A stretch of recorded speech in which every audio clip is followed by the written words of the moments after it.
You're listening to Addressing Gettysburg. Hello, patrons. It's Matt, and welcome to this edition of Addressing Gettysburg. And you might have noticed in the last week or so, I've put up some promotions for an augmented reality app that I'm sure a lot of you have seen already on social media because, you know, that's just how it works. You run in the same circles. You tend to see a lot of the same ads and things like that. Maybe you follow them already. The name of the app is Gettysburg, A Nation Divided. It's put out by Quantum Era. And it's really cool. And we have with us today the president and creative director of the company. And his name is Michael McGar. And he is, well, he's going to talk to us about the app a little bit here. So welcome to the show, Michael. Thanks for having me. I appreciate it. Sure. So let's start first of all with the company Quantum Era. First of all, where'd you get the name? What's with the name? And as we talked about before, it's not Guantanamera, the song. Yeah, it's about quantum mechanics, and in quantum mechanics, time is not a constant. And so what we see ourselves doing is building a virtual time machine to take you back in different places in time, and to live in these events in these time periods, and experience what it was like to have been at these different pivotal events in history. See, and so that's why. And that's why I say that I'm stupid, because I never would have gotten that in a million years. Yeah. So good for you. All right. So that's what the name of the company is about. Now, the Gettysburg app is your second app, though, right? You had one for the Alamo before this. So how'd that get? First, yeah. How did you start with that? What gave you the idea of doing these augmented reality apps in the first place? Well, it was interesting. I was working in San Antonio and met this woman who is now one of our partners in our company. And we were talking about the different types of things that were happening around technology-wise and the different types of things that I had done before. And I told her that I had done a CD-ROM about the Alamo with Dan Rather and Sissy Spacek and all these famous Texans way back in the 90s on a desktop computer.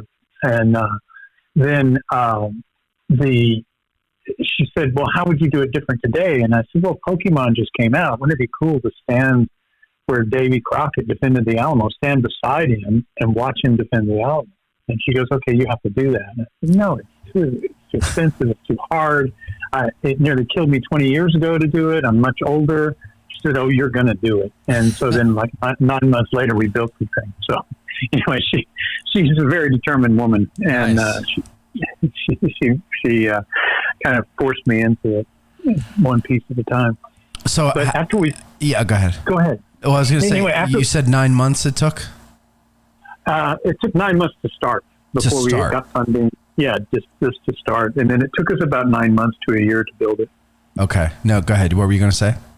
Yeah, and so while we were building the Alamo, our business partner, who was also the funder for the Alamo, we were talking about what would be next if we were to do something else. And he asked me, so what would be the thing you'd want to do? And I said, well, Gettysburg and the Alamo are probably both the two most famous battles in United States history on U.S. ground. Yeah. And Gettysburg is one of those battles that's not just famous for its size; it's famous for the outcome of the battle and what it meant to the history of the United States. And the fact that Lincoln gave an address at Gettysburg was not just a coincidence. He gave an address at Gettysburg because he saw it as a pivotal moment in the history of the country at that and in that war. And so we decided, well, let's give it a shot and see what we can find out. I had read a bunch of books about Gettysburg over my lifetime, but I got a couple more books and read them, and some of them were pretty dense. And then flew out to Gettysburg and toured the battlefield. And what I saw on the battlefield is significantly different than what you see at the Alamo. The Alamo was 6.5 acres. There was probably 3,000 people involved in the entire battle. It lasted 13 days, and the defenders all died, and there was 180 some odd defenders, between 180 and 250, something like that. Nobody knows for sure. Right. And so that was, this huge giant event in Texas history. And if you ever want to get in a fight with somebody in Texas, just tell them that the Alamo don't mean nothing and you're going to be in trouble. But in terms of casualties, it's quite small. I mean, way more people died in the first day at Gettysburg than even participated in the Alamo. Right. And the Alamo is 6.5 acres, and the Gettysburg battlefield, the entire battlefield is probably 50 square miles, and the park is 7,000 acres. And so, as I was at the park, one is totally different from the Alamo in that the Alamo actually has a building there, and most of the Alamo has been torn down, so we were able to rebuild what it looked like before. And you can see the Alamo. You can actually walk around in it using our app.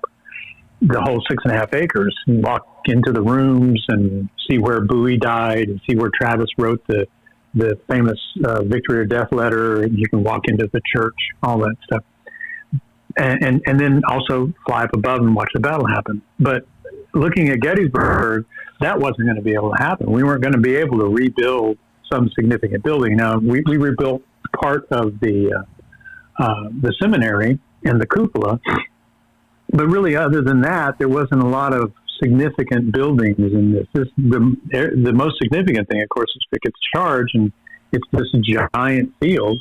And so, with going back and forth between the Alamo, how we did the Alamo, and how we were going to do Gettysburg, is that you could stand next to Davy Crockett, fly up above him, and watch the battle happen right there.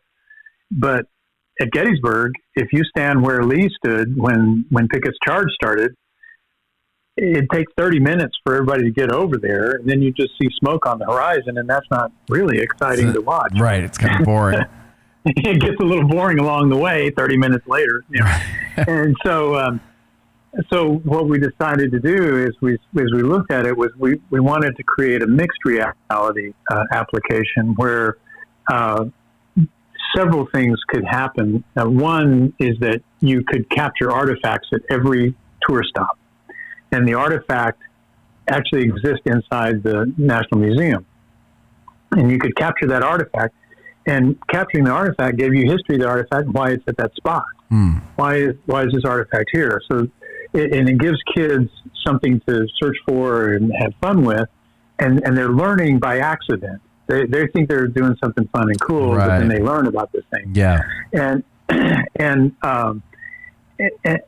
the other is it gives them an entry point into this story, and then they can go physically look at the physical object and go, I've got it on my phone, and they get to capture a coin. Whenever they find an artifact, they get a coin, and if they get enough coins, they get raised in rank from private to major general. So they've got this kind of gamification going on. Cool.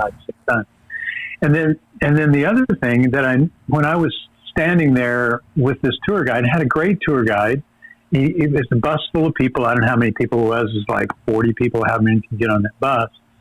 And he's standing there, say at the Virginia Memorial, and he's pointing out where the fishhook is. Okay, he holds up his hand. He says, "This over here is Culp's Hill. This over here is Little Round Top, and that's Cemetery Ridge."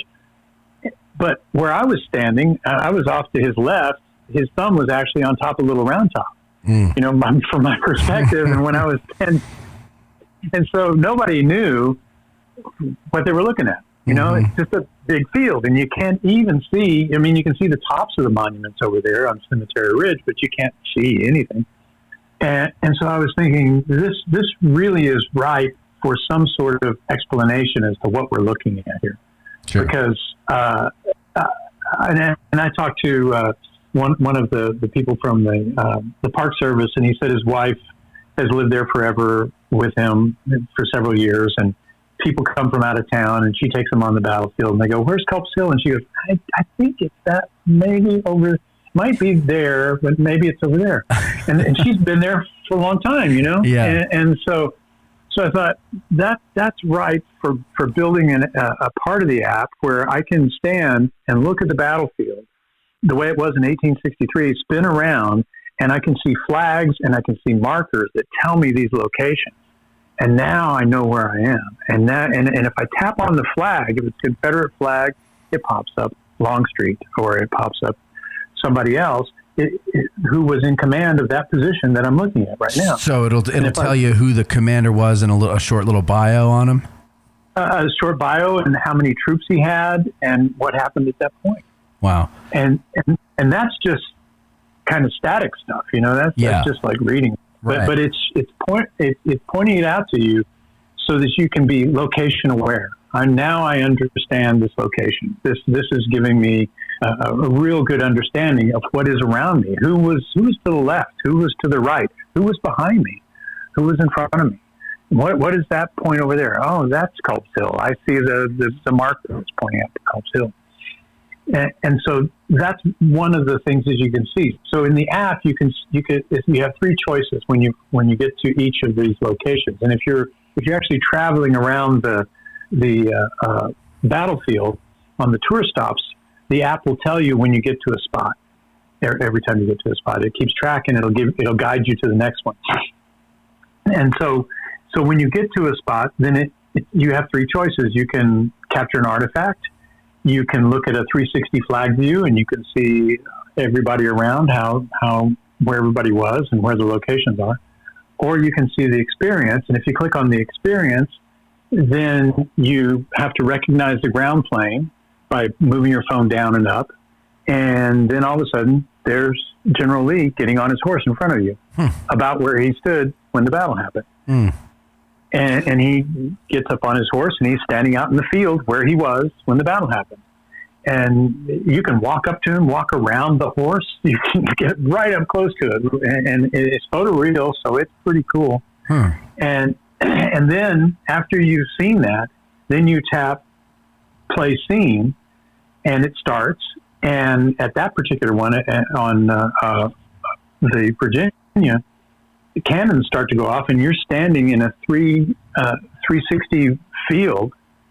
And as you spin around, you see all these cannons and they're shooting in slow motion.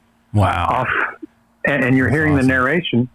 And the narration is by Scott Eastwood, Clint Eastwood's son, who looks exactly like Clint Eastwood. It's just... He does. I mean, by the way, a couple of my followers, we have a group on Instagram, we talk, and I had told them that I'm going to be interviewing you about this app, and one of them said, if you can get an interview with Scott Eastwood, you'll be my hero. So I don't know if you can help me do that, but I have a chance to be somebody's hero. Well, so before we get ahead of ourselves, though, sure. You mentioned, the terrain and, the example of Culp's Hill, for example. Let's stay with that. So if I'm in this app, and let's say I'm standing on, just so it's easy, a Little Round Top, and I want to know where Culp's Hill is in relation to Little Round Top. What is it? I just kind of point my camera at the land in front of me and move around until I would see something that would point to where Culp's Hill is in my view, or how does that work? Is there something like that, or? No, how it works is if you look at a flag view, it gives you a marker for everything that's within your vision. Okay. So if I'm standing at Little Round Top out on the front, Culp's Hill is actually back behind where you can't see it from that position. Yes. But as I spin around in the flag view, it identifies where north is, and you can see north off to the right there. And then as you spin around, there is you can see the peach orchard, and you can see the flags where all the different generals were all around, all the way down to where Ellis was and Hood and everybody else that way. And then as you pull back around, then it tells you where Chamberlain was and Oates and the people behind you. Okay. And so anything that you can see naturally where you're standing on that spot, you'll see in 3D. So if I were up at the peach orchard looking towards the area of Culp's Hill, even though you can only kind of see the tippy top of it if you know where to look, but with this app though, it would point out where Culp's Hill is in relation to where I am, if it's in the vision. Yeah, there's actually 10 locations where you can spin around and see the flag views. To hear the rest of this interview, become a patron at patreon.com/addressinggettysburg.